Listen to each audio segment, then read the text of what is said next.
Artemis with the song called You're Special to Me, 12 minutes past 8 on a lovely Thursday. Good morning, Malaysia. Otto here coming to you live from Mangkasa, Puri, Kuala Lumpur. Now, if you want to check out what's happening in the studios right now, we are live on our TikTok account at TRAXXfm Official. So that's TRAXXfm OFFICIAL. And today, mind your business. We have a special guest in the studio. We're going to talk about scents and your smell and how you're going to look like, imagery, and also scent of your body. So we're going to have a special guest in the studio to tell us more about that business that she has gone into and much more. Of course, the phone lines are open 0322825491 or 0322824746. We're going to have our guest in just a bit. And we have Ginny up next, right here on Tracks.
Good morning, Malaysia. It's Otto here coming to you live from Mangkasa, Puri, Kuala Lumpur. And as promised, we have a special guest in the studio. We have Agnes Yap, founder of ASCERA.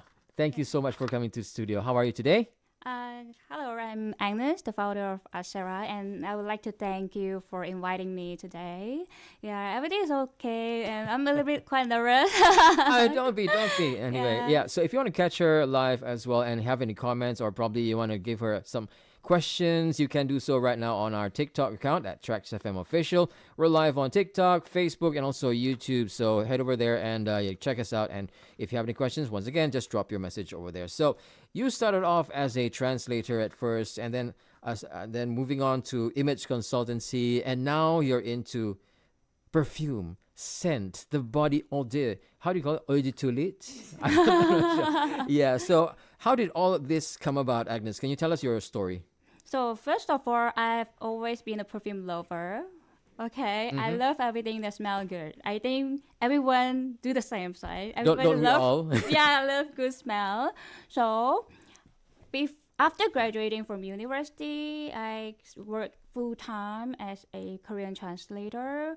And over the past few years, as the AI technology getting more advanced, so I started to get fewer jobs. That made me actually question myself whether this is the correct path. And then I started to think about a different career path. And then after that, I got certified in color analysis, and I was lucky to be invited by my instructor to join her team. Oh, okay. And in our consultation, actually, we suggest and we also recommend fragrances to our clients. Mm-hmm. So one day, I had this in my mind that everyone looks different. You know, we look unique. Yes. So we deserve to smell different too. So after that, I decided to quit my job and then started my own business. I mean, when you say everybody's different, that's like what, 32 billion people in the world? That's 32 billion different kinds of You scents. can't, yeah. Is it billion? 8 billion. Oh, 8 billion. Okay, thanks, Anna. Yeah, Anna is in the studio as well, helping out. So thank you so much. Now, what exactly is a private perfume session? Could you explain to us that? So a private perfume session is actually a guided one-on-one or small group experience. We try to limit to 1 pack or 2 pack per session max because I want to ensure my client gets enough attention and guidance. So actually we will help them step by step. Like for example, from exploring the fragrance note to creating their signature scent. Yeah. And how long would this session take? It will be around 2 hours because you will need to explore like maybe up to 80 fragrance notes. Wow. So it takes time for you. And that's the basic, is it? The 80? That's not actually the basic. I Ooh. have another, that's my signature program. I have Okay. a basic classic one. It's only like 30 fragrance note. It's actually for beginner. Yeah, but without the image consultation. And how many do we, if it's in advance, how many are we talking about here? How many?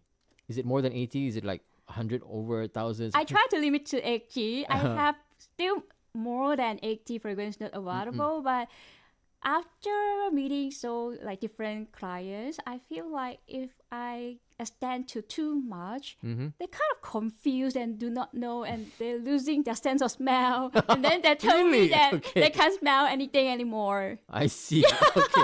Thank you for limiting it as well. All right. Yeah. So how many people actually buy perfumes off the shelf, and what makes creating your own fragrance such a unique experience? So unlike others like typical perfume making session available in the market, we actually combine image analysis with fragrance creation. Okay, so we first will analyze our client's facial features and then their body shape, overall image, and then we will suggest the scent direction accordingly. That makes it more like complement their personal image and identity. So our unique selling point is the image to scent consultation. And when you're talking about scents, what's the perfect scent for that person? Like, how would you even analyze a person's scent? Can you explain to us? So first of all, for people with more like a rounded facial features and that like quite cute, you know, like more lovely type, we will suggest something more like bright and radiant, something like citrusy or more fruity. You know, it's actually match their vibes. You know, very energetic, that kind of vibes. But on the other hand, for people who looks very bold and very fashionable, we will suggest something more intense because it's more suitable for their character. You know, very confident, very bold. And what about people who are a bit husky, big size, you know, and just like to relax? What kind of scent would you Okay, suggest? I would recommend. Okay, but first, it's not like big size. You know, we also need to see their facial feature. The big size also, you will have like more baby face or more like mature face. You know, if big size with baby face or mature face, I would highly recommend something like more clean scents, like more musky, like after you just come up from the bath, like shower room, that kind of scent. Wow. And can you explain to us, is it the, how do you say this, the skincare personalized experience is growing in the industry? Do you think so? Okay, so in my opinion, yes, I think people nowadays, instead of chasing the trends, you know, following the trends, they prefer something more personal and more meaningful, like only to themselves, you know, one, like the only one. You can't buy it in the market out there. Do you think that's the latest, well, you won't consider trend, but it's more like people's consumer, I think, preferences, is it? Yeah, I can see that slowly more people is basically more into customized or more Ah. personalized things because they don't want to smell the same. They don't want to look the same. Yeah. So that's why you came up with this specialized experience Yeah, when it comes to specialized. scents. Everybody has their own scent Yes. individually. Okay. Well, creating perfume sounds actually both creative and technical. So, before we go for a break, can you tell us how much of it is artistry and how much of it is it science to you? I would like to say half, 50-50. Mm. Because first of all, you will need creativity and imagination in designing a scent. But at the same time, you also need to understand how ingredients blend together Mm. and also how the smell evolve over time, changes over time on your skin. And how long does it take for you to actually notice, okay, this scent actually goes together and all that? So first of all, we have like, the basic one, top, middle, base note. I think this is very common and many people know about this. Oh, I don't. Explain to Oh, me. really? Explain to me. I'm Okay, interested to know. Okay. So this, for one single perfume, you will need to have like top, middle, base note to actually balance out. So first, top note is basically the first scent that you smell Uh-huh. when you spray. Top notes basically will be more citrusy, more fresh, but it will disappear very soon. Okay. And then we're moving on to the middle notes. Middle notes is actually the main body of your perfume. It can be floral, it can be more like green. For example, the perfume is rose. That's the main thing, the main character, the main body of the perfume. Okay. And then after that, you will move on to the base note. It will evolve over time, as I mentioned earlier. So base note will be more woody or more citrusy that actually will stick on your skin throughout the day, the most long-lasting one. Mm-hmm. So there are three different notes, layers So of it. first, I see. top, middle, and base. All right. Thank you very much. So if you've just tuned in right now, we're talking to Agnes Yap. She's the founder of ASCERA Perfume, and she used to be a translator. And now she's an image consultant as well as a scent connoisseur as well when it comes to eau de toilette perfume. And if you have any questions, guys, we're currently live on TikTok as well. So you can check us out behind the scenes, what's happening, and probably post a question if you want to on TikTok, Facebook, and also YouTube. So we're going to go for a little short break. And when we come back, we'll delve deeper into this business. Stick around right here on Tracks.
Welcome back. And of course, in the studios, we have Agnes Yap, founder of ASCERA. She's a scent consultant, a perfume connoisseur as well, and also an image consultant as well. So, once again, thank you so much for coming to the studio.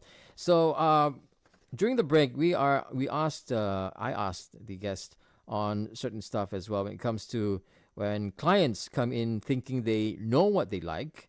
Are they often surprised to or by the scents that they end up choosing? Do you think so? You have Yes, that? especially for first timer who have never done perfume making before.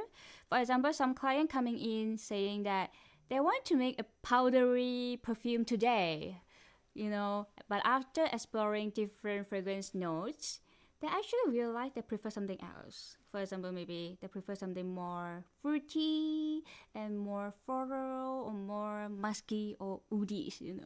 So I think this is because most of the people don't get a chance to explore a variety of fragrances. Mm-hmm. Yeah. And is there some moments whereby they tried the scent, they liked it, but when they used it, they actually don't like it at the end? Just like me, at first I love this perfume, this brand. After a few days, I realized no, it's not for me, and now it's just sitting on the shelf. I think this is actually a very common mistake for people who buy perfume, go and buy perfume. So actually, for one single perfume, we have 3 different layers, what we call like a top, middle, and base notes. So most of the people, after they spray and then they smell and then they decide they want to buy it because it's so fresh and so nice. But actually, fragrance will evolve over time. So first, you will smell the top notes that actually appear to look a bit more citrusy and more fresh, but it will actually disappear very soon. And then it evolves to the middle notes. The middle note is actually the main body of the perfume. For example, the perfume will be more rose perfume or more jasmine perfume. After that, it will evolve to base note. This is actually the most long-lasting on your skin. But it basically will be more woody and more musky, a bit slightly deeper. So when clients come to you as well, you don't just offer private sessions, right? You also run workshops, isn't it? And why was it important for you to make fragrance creation a shared hands-on experience? So to me, workshop is pretty fun and more beginner friendly, I would like to say. And also, not everyone is ready for a full private session. And so, workshop allowed them to actually experience how to make a perfume in a more relaxed and social environment. For example, I actually love seeing my client bringing their friend together or bringing their loved one like mothers or boyfriend, because this is the moment you are not coming to make perfume. You also create memory together that most long last on your brain in your lifetime. Yeah, creating together a scent creating for themselves. From that, right? creating a memory actually. I mean, when you first started this business, you were thinking about, okay, just making perfumes, but then you tend to expand even more, so you decide to make workshops as well. Is there anything else in the future that you would want to do in the near future?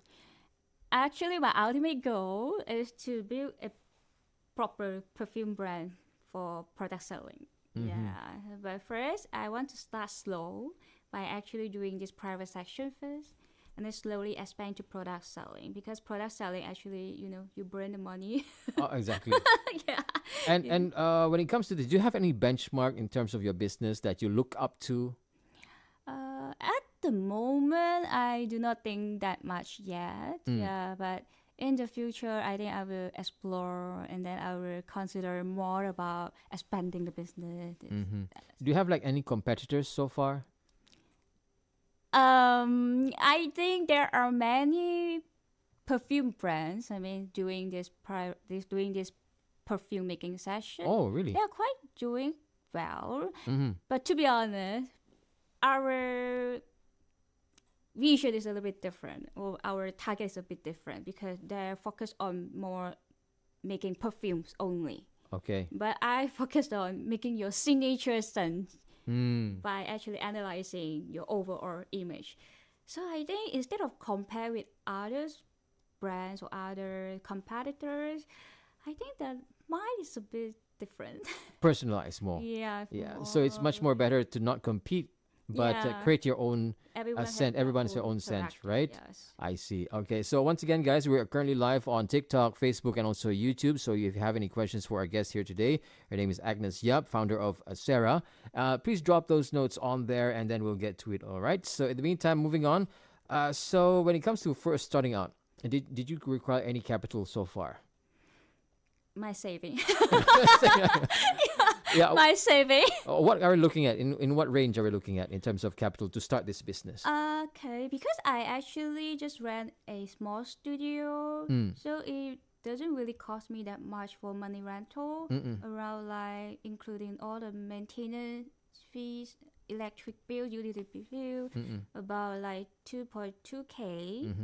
But I also need to like source all the ingredients Yep. and then the bottle. I'm kind of like a perfectionist. I want to actually ensure everything looks premium. Everything is premium. So this actually quite cost me a lot for all the bottles because I want to go for something more high end. Exactly. So when you're looking at something high end and more aesthetic, are you looking at products or supplies from overseas or probably locally? I actually source all the ingredients overseas from Korea. Okay. Yeah. Mostly from Korea. Yes, but Is there any reason why in Korea? Is it okay, because of first the of all, price? it's actually because I am familiar with the Korean market. I see. Okay. So always As a start with something Korean. familiar first, right? Yeah, Okay. I know the Korean market well, so that's the reason why I approach. And I believe that Korea actually doing a good job in all the beauty Okay. and then the artists, the entertainment, everything is like, to be honest, I think Korea is doing a good job, to be honest. So you tend to emulate that as well, and I try to bring it to Malaysia. But actually, I trying to find the local like suppliers slowly, but I'm not that familiar yet, so I'm still learning and still finding. Is there like any programs that you're intending to probably get not sponsorship? What do you call this? What is Dana? It's not sponsorship. No, no. It's more like funding. Yeah, funding. Any government funding that you're intending to apply, to add more, I would like to know capital? about that. I would like to know about that. Yeah. Can you give me some tips too? Oh, there are fundings in the government services, government that you can actually apply when it comes to this, like SMEs as well, really? lots. So probably can help you out in terms of your business. Oh, thank you Yeah. so much. I learned something new today. Oh, okay. Okay. Well, anyway, back to the question at hand. So perfumery, all right. So when it comes to Yeah. perfumery, is it the most conventional startup idea? So what are some of the challenges that you have been facing introducing this concept in Malaysian market? I actually agree that the perfume market is quite saturated, quite competitive. And also one of the biggest challenges building my brand awareness and also to be standing out. So when people first hear about perfume making session, they might think that, oh, this is the same as others in the market. So it's actually take time for us to explain what we actually offer, what we actually do. Yeah, since this is my second month in business, I'm still learning every day, like how to improve to become better and how to actually like convey my message and let people know that what I actually doing and what make us different. So what's the plan in terms of your workshop right now? Is it like going to be a 2-hour session, 1-hour session, and what is the probably the price that you're going to set, or how many people are you going to bring into the workshop? I'm very sure it's not going to be a big one. It's going to be a very Yeah. nice, private kind of a workshop, Yeah, right? So yes. can you explain? Okay, first of all, I have like 3 programs available, and one is the classic, what we name that. The classic one without the image to scent consultation. This is for people who only want to try making perfume for the first time, beginner friendly. And then moving on, I have the signature program. That's what I designed, including the image to scent consultations. Actually, the duration will be like 2 hours because I actually don't want to shorten the period, shorten the time. I want my client to actually enjoy and take it slow. Yeah, so I don't want to like push them like you have to finish within like 1 hour, And then after that, I have another what we call a small group experience, the workshop. We will holds like 4 packs maximum. Oh, 4 packs. quite small, quite intimate, isn't it? Yeah, because I want to ensure all the people are being taken care of. Yeah, I don't want to make my client feel that they are being left out. How about location? Does location play a factor? Monkara. Location, yeah. Location, Monkara. Monkara. Yeah, I see. Monkara area. So that's a small, nice Like private room. Studio. Only alright. like 400 to 500 feet. Okay, cool. Very small. Yeah. So, how often do you think that this workshop will be? Maybe in a month? How many times, or probably the workshop can? Are you going to plan to do the workshop? Okay, first of all, because this is coming to my second month, I'm still building my brand. But luckily, I get to have some clients coming in. Yeah, so in the future, if everything is getting better, I'm aiming like maybe it can fit 3 sessions per day. 3 sessions a day. That's your target for now. Yes. 4 people, 3 sessions in a month. 4 people, 3 sessions. No. I'm aiming like maybe one-on-one or 1-on-2. 1-on-1 or 2. Yeah. I see. So you're really keeping it private, yeah? Yeah. Not many because people I must want know to about this. ensure I don't want to ruin Exclusivity. my brand. I want to make people feel relaxed, Sure. Feel relaxed. Exclusivity is the key right here, guys. So yeah, once again, if you have any questions for our guests before we end the program, let us know on our TikTok, Facebook, or also YouTube. Yeah, just leave a comment down there. We'll get to it. But now, as a new startup, right? What's the biggest lesson you've learned about building a business from ground up? So one of the biggest lessons I've learned is actually starting a business is not that difficult, to be honest. But sustaining the business is. Starting a business, you just look for a place, buy ingredient, and then. But sustaining the business, you will actually have to working hard, like be consistent, and then posting content, like customer service, do marketing, everything. Especially, I am currently running the business on my own. I really have to do everything by myself, including just now I mentioned, like workshop planning, financial management. You're the boss, you're the CEO, you're even the worker as well, right? Yeah. Always thought of that. Content creator. Would you say that's one of the challenges as well in starting up a business? Yes. Especially because I'm quite introvert, and then I don't really like to show in front of like just on the screen. But after starting this business, I really have to push myself because I really need to let people see me, let people to see our brand ASCERA. So I'm really like improving. That's good. That's good. As long as you keep moving forward and pushing yourself, right? Yeah. Business is not an easy thing to do as well. Like before we end, also, is there like any encouraging words for those who are planning to start a business or thinking twice, currently doing a business? Is there any advice you'd like to give? For people who want to do business, okay, I would like to say, why not give it a try? Because you will never know what's going to happen if you don't take the first step. Yeah, to be honest. And then I would like to say, the journey, of course, the journey won't be easy. Maybe you will question yourself whether you are making the right decision to start a business. But think it differently. If the business works well, then congratulations, perfect, wonderful. But if the business doesn't work out as you expected, then just take it as a lesson. Because you only live once, right? Don't limit yourself. Just do whatever you think you like. Just do whatever that makes you happy. Instead of like suffering for something that you don't really like. I'm not sure my mindset is the right one. Yeah, in my opinion, this is. Well, thank you so much for that. Agnes Yap, ladies and gentlemen, founder of ASCERA, thank you so much for coming to the studio. Appreciate all the experiences that you've shared, even though you're starting off. I think you're off to a good start. And hopefully all the best to your business. And we'll see you next time in our next session, hopefully with a bigger setting. Thank you. Thank you for inviting me for TRAXXfm. All right, so thank you so much for coming in. And for those of you who are online as well, giving us the support as well that you have. We're going to go for a short break. And then when we come back, we have the news coming up right up next. For now, it's back to more music right here on TRAXX. Good morning, Malaysia.